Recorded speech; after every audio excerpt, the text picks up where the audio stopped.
Hi guys, and welcome to Top of the Hops, and welcome to the Stag. Now, why have I brought you to this particular pub? It's because it's very special, not just as a pub, but to me as a person. I live roughly 3 minutes down south, so this is my local.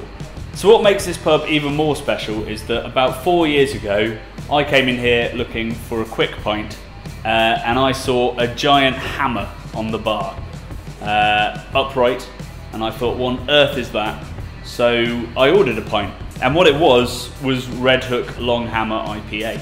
Now, the only craft beer I'd really had before that was Brooklyn Lager, which I had at the Lexington in King's Cross, and it blew my mind. I didn't know that lagers could taste like that. And then I came and I tasted this IPA, and I went, I didn't know IPAs could taste like that, because I was brought up on things like Green King IPA. The very first thing I was surprised by was the fact that it was on keg, which was not my experience of ales, really, apart from some terrible John Smiths. So it was light, it was highly carbonated, and it meant you got this massive whack of aroma. And you still get this sort of sherbety sweetness from it, tiny bit of pine, all the sort of cliches. And I say cliche kind of begrudgingly, because actually, I mean, Red Hook were founded in 1981. They were one of the first craft breweries to found along the west coast of the US. So the beers that they do were kind of trailblazing, particularly they still do an ESB, it's still their signature beer, which is, you know, a style, an English style that's not even really known over here. It's big, it's sweet, it's bitter, like a broadside. So it was really, really unique to get those kind of aromas from a keg beer. And what it's still got, which I think the IPA style has slightly lost in the American translation, is a lightness and a zinginess.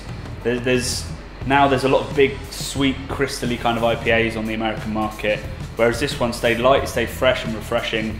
I still cannot believe it's over 6%. It drinks a lot lighter than that, which possibly explains a couple of hangovers I've had thanks to the Stag. But having said that, it's not got that massive whack of bitterness. It's about 44 IBU. There's loads and loads of aroma coming from it, but they've done it all at the very, very end, so you get the aroma without the huge bitterness. In very modern terms, it's a very balanced beer. Somebody who's drunk real ale all their life in a pub in Hull would probably say that that is far too hoppy, far too floral.